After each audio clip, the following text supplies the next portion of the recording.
as the Trump administration's crackdown on illegal immigration continues, certain cases are raising concerns. The White House maintains that the priority is targeting violent criminals. However, some who are here seeking asylum due to religious reasons are also being detained. Oh my God, folks, can we stop this already? Look, listen.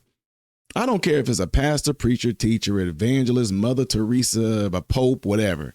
If you are in this country illegally and you know and knowingly stayed here after being here illegally, you are subject to the current administration's laws in regards to deportation. How hard is that to understand?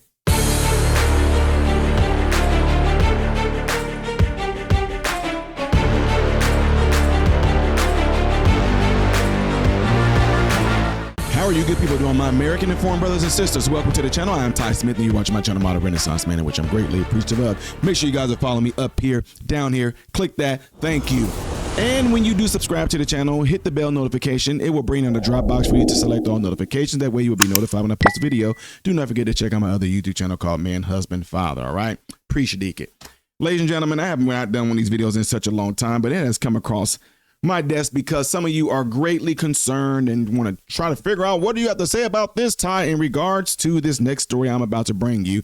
It regards a pastor who is 54 years old, who never did nobody no wrong, nobody no harm, which is all great. But he finds himself in ISIS detainment.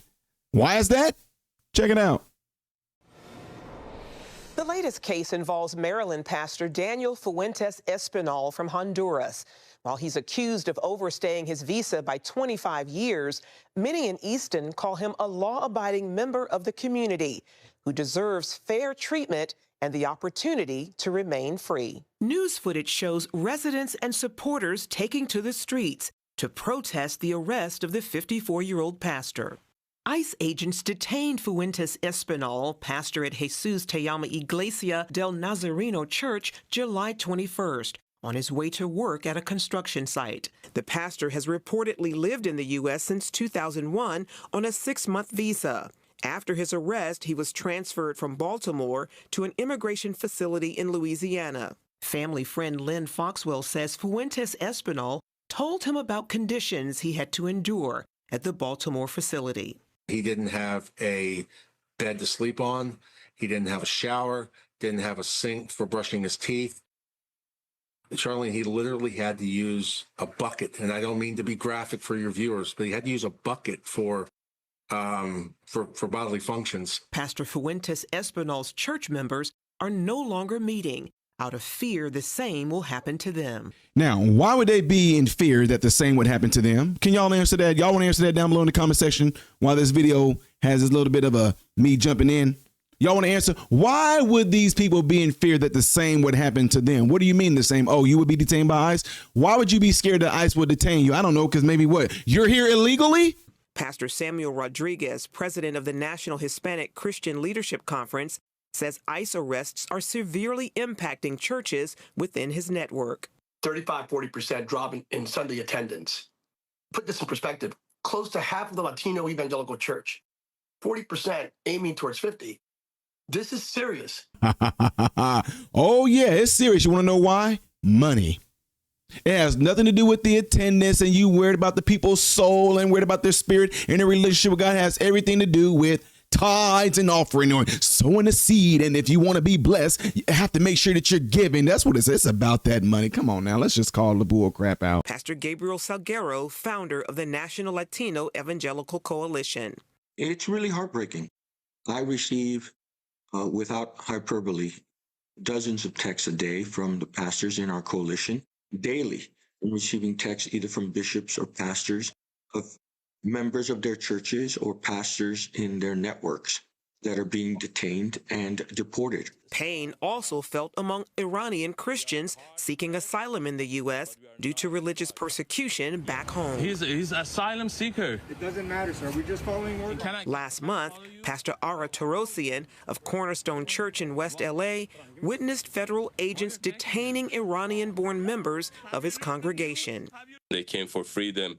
And for me, it was shocking to see this scene, that this woman on the floor, and it was just heartbreaking for me as a pastor. To protest this targeting of asylum seekers and advocate for their release, Terosian recently went on a hunger strike outside the White House. No, that's called a diet. Anyway, you can say what you want to. Let me ask y'all something. Does it give everyone in the whole world might have some type of crises or religious stuff going on in their country? Does that give them the right to come into our country illegally and end up pretty much exhausting our resources because they're running away from religious persecution or anything like that? Does it give them the right to come into our country illegally? It's a simple answer. Since then, another family from his church in ICE custody has been released. Our church was on the tiers. The mom and dad has ankle monitoring, but at least I'm happy that they are in their home. We rejoice. And also I send this message to different lawmakers, President Trump, ICE and DHS, and many others that really help to this. Meanwhile, Salguero says of the arrest of Pastor Fuentes Espinal, this is exactly the kind of indiscriminate immigration enforcement that is not in keeping with the vow the administration and its allies made to target violent criminals. No, don't even try that. They said that they were going to target violent criminals first. That's who they're going after first. But then they said, secondly, we're going after people that are into this country illegally. We're going after those who are in this country illegally and know that they're in this country illegally. They're not, y'all trying to make it out like they're saying, we're going to make sure all the violent criminals who are here illegally are gone first. Then after we do that, then we're going to, it's all together. If I say, look, number one, this is what I'm going to be going after are violent criminals. Number two, we're going after people who are in the country illegally. Number three, we're going to go after people who are here. I'm giving you numbers of the people that we're going after, not necessarily the order or like this has to be done first and foremost. And when that's over, we're going to, no, that's not how it works. They made it clear. And she said too, in that press interview, she said at one time, she said, under this administration, if you are in this country illegally, you are looked at as being a criminal. So what do you have to say about that one? Moving on. White House Press Secretary Caroline Leavitt responding to CBN News' question on the issue. The administration has always maintained the position that anyone who illegally crosses our nation's borders is subject to deportation. That's just the law of the land, and we must be a nation that enforces our laws. But the priority from ICE, of course, is to deport, detain, arrest, and remove violent illegal aliens and criminals from our country. Just like I thought. Ladies and gentlemen, plain and simple, the mandate that has been set by the American people has been followed through. And if you are crying because of the mandate that we have been set is coming to full fruition, that's on you. Don't try to bring your religious background and you being a Christian and things like that into this and this whole thing. Show compassion. Show this. The Bible clearly states, Pastor, to obey the laws of the land, and you are not doing that. So that puts you what in regards in God's eyes? Where does that put you when you're not obeying the laws of the land, sir? Huh? Answer that. So it's amazing to me that you guys all know, and these people that are supposed to be part of this religious organization in Christianity, you know what the Bible says and things like that. You know that the Bible says things like your sin will find you out. You know the Bible says that which you sow, you should also reap. You know the Bible talks about obeying the laws of the land. You know the Bible talks about like praying for those that are in authority in these positions that they're in. So you're telling me that you ask for God's truth and his righteousness and God's, judgments and things like that. Oh, only when it's not on you. I don't know if you know this or not, folks, but most of the stuff that was written, especially in the New Testament, guess who these things were written to in regards to morality, morals, immoral type things, adultery, fornication, murder, things of that sort. Guess who the books in the New Testament, guess who they were written to? They were written to people in church. Because it was the people in the church that were messed up. So look at this as being, you're in this country illegally. So ICE came.